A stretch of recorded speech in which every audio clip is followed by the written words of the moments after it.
It's Backstage Pass with Steve Ryan. And here's your host, Steve Ryan. Hey, you got me? I got you. How are you, my friend? I'm good. How are you, brother? I am so happy to see you. I've been waiting for this for quite a little bit since we started talking about putting this together, and I really thank you for giving me some time today, Robert. It's no problem. Every day above ground is a good day. There you go. There you go. Hey, thanks for giving me some time. I wanted to obviously I want to talk about the band and what's been going on, and if you have anything coming up that we should be excited about. And I know everybody wants to hear about Disco Inferno, and when you think of the Trammps, that's kind of what you think of. But there's so much more that came before that I'd like to talk to. I hope we can reminisce a little bit. Yeah, well, we've been touring throughout Europe. We just finished a tour of Italy. We went in to do a concert at Vatican City for the Pope. Had a private audience with the Pope and an organization that he supports for to help privileged people in other countries in Africa and the homeless and those that are hungry and destitute. We did that last month. Wow. And we've been spending a lot of time in Italy lately. We also did in the earlier part, well, in the mid part of last year, we did London, England at the Soul Town Festival. Quite a few different things. Yeah. How? What year did you join the band? I came in September of 1975. Yeah. Yeah. So, there had been a couple of hits that they had before that. And I'm thinking, the first time I remember a song by the Trammps is Zing Went the String on My Heart. And I mean, I love that song. I like that little breakdown in the middle where there's the do-do-do's. I love that. Sing with the string of my heart. Listen to me now. Lord have mercy.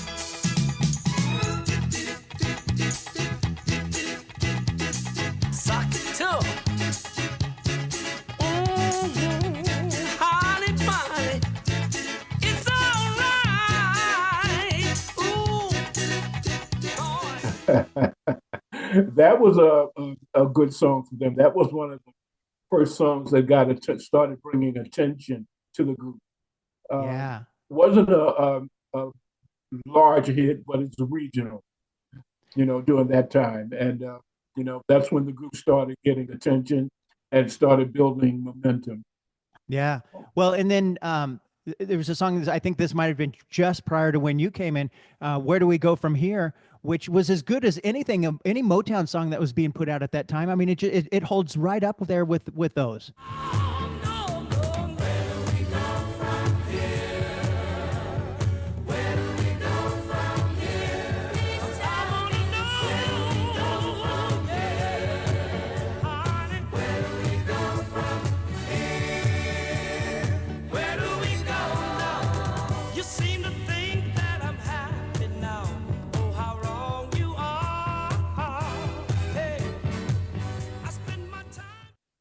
Yeah, I agree. Yeah. At that time, they had an exceptional production team. The musicians were outstanding. You couldn't find better musicians, and the vocal arrangements also were right to the time at that point, and at that point of the music scene. Yeah. Did you join when the band moved over to Atlantic Records? Is that when you came around? Yes, sir. Yeah. That's when I recorded the very first album on Atlantic Records, and everyone after that. Yeah. On that first album, our first album you did with Atlantic, there's a song called Where the Happy People Go. Okay. Oh man, I love that song. I was just listening to it this morning.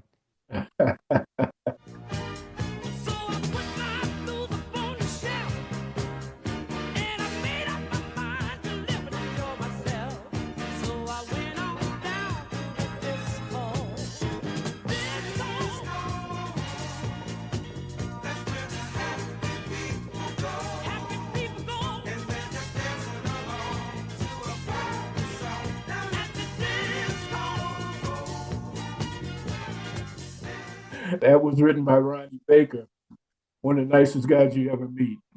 Excellent bass player.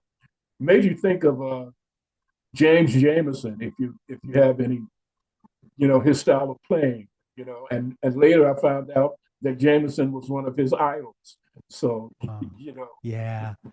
You know what I love about your talking about vocal arrangements is I love the blend, but there's also that baritone that gets thrown in there and kind of puts it put up to the top a little bit and mixes it in, and I love that about the versatility of the vocals of the band. yeah, yeah. At one point, just like on a lot of other acts recordings, you would hear the female vocals, Right. And at one point we did that as well, but then it got to the point where we could do those same voices ourselves. So we eliminated the girls and we did them all ourselves. Yeah. You know, kind of on that line of thinking, you guys were kind of messing around with that sound before. I mean, I think it gave a nod to acts like Boys to Men later and stuff like that, because they start doing a lot of what you guys were doing in the 70s. Yeah, yeah, exactly. I think a lot of things that the group did before I came in, and maybe even after, kind of encouraged a lot of people to listen to what we were doing and what was coming out of Philadelphia at that time, as far as vocal arrangements, and that whole situation there.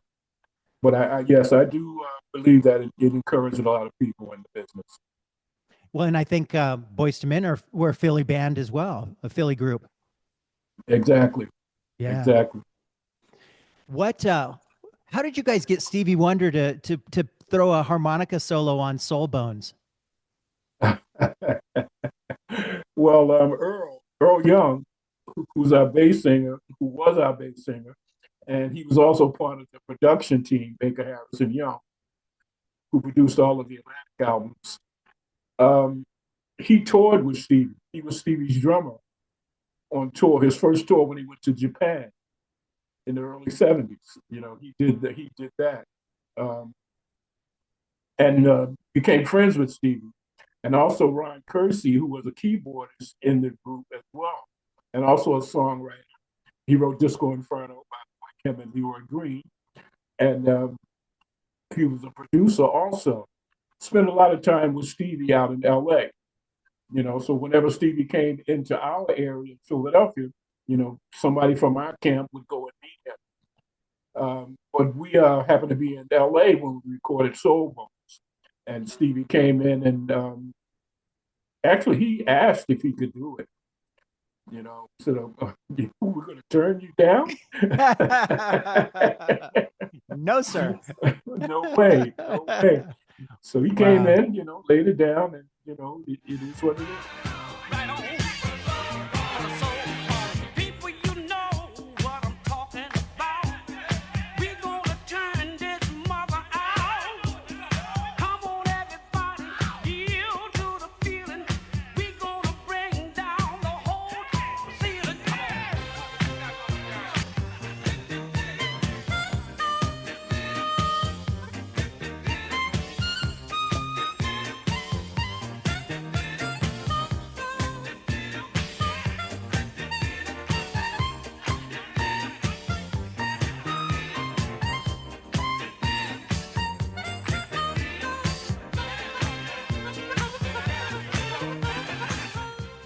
Beautiful. And you always know Stevie when he's on a record, because when he plays the harmonica, because nobody sounds like him on the harmonica. I don't know what it is. No, that's exactly right. That's right, vocally or on the harmonica, as you said. Yeah. He's very unique.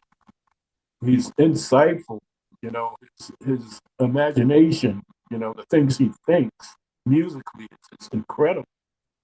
We did a couple of his birthday parties also. And when we performed, he came up and did the set with us. And we did one of his birthday parties in New Orleans some years ago. And he came in, and we had just a blast. People went crazy. Yeah. Yeah. Oh, I can imagine. Wow. Hey, okay, so let's talk about Disco Inferno a little bit, and I know you probably get tired of talking about it, but boy, I don't get ever tired of hearing the song. You know, when that song comes on, when that intro, it's an iconic intro. You know what I mean? I mean, it's the second, like 1 second into that song, you know that it's Disco Inferno. That's right. That's true.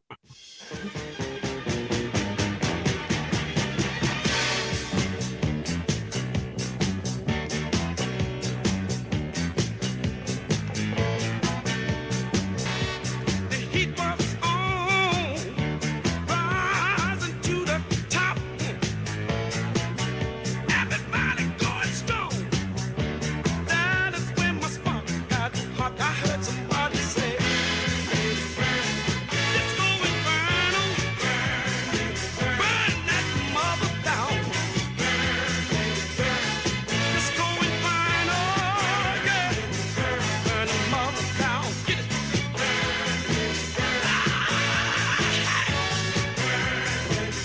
Burn the mother down. Disco Inferno, burn that mother down. Ow! You know, keyboardist extraordinaire. Yeah. You know, I had well, tell me if this is true. I read this that song was written after somebody got inspired from the film Towering Inferno or something like that. Yeah, Ron Kersey and Leroy Green wrote Disco Inferno, and it was written relating to that movie, Disco Inferno, Towering Inferno. Yeah. You know, so they kind of took an idea from that and put it to music and Yeah. came up with Disco Inferno. Yeah. And then when it was originally released, I mean, it was just a modest hit. It went to, you know, like the low 50s or something like that originally. I didn't That's know right. that. That's right. It didn't make much noise at all. And then Um, go ahead.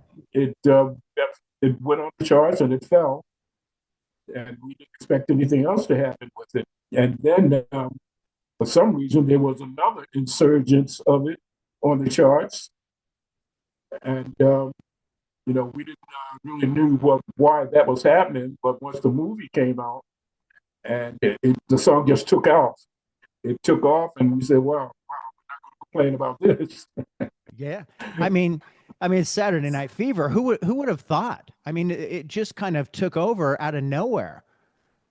Exactly, it did just that. And Um, yeah. we had no idea.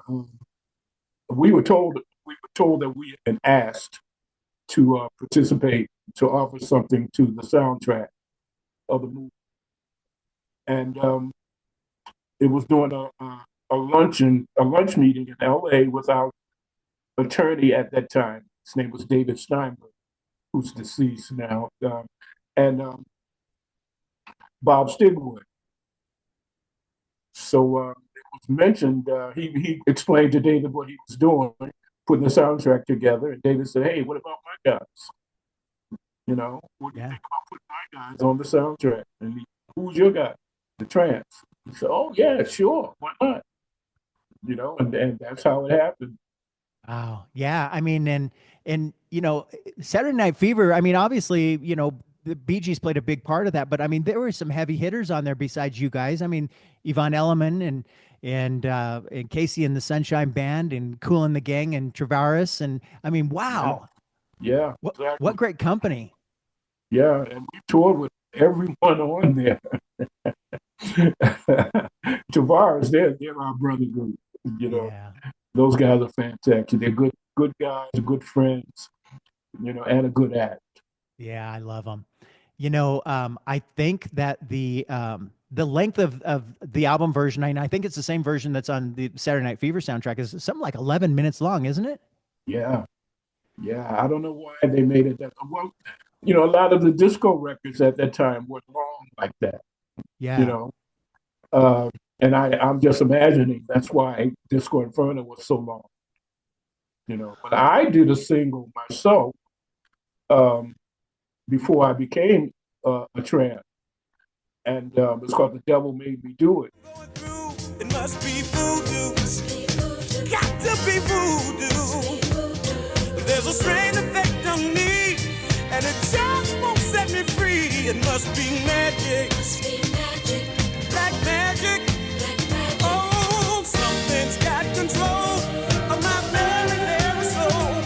It's a mystery what's got control of me. I know I'm doing wrong when I stay out all night long, but the devil made me do it. The devil made me do it. And I know I'm acting strange.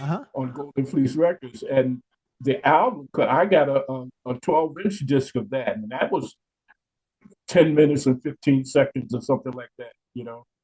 Yeah. I think what a lot of people don't understand about that era was that was before the digital age. And so if you wanted an extended, club mix for the DJs to play in the dance clubs or whatever, the band actually had to play however long you wanted it to be. It wasn't like they could just loop it or digitally move things around. I mean, you guys had to go in there and spend that 11 minutes or whatever actually jamming. Yeah, exactly. It took a lot putting those records together. But if you had good technicians, they could do things, in the studio.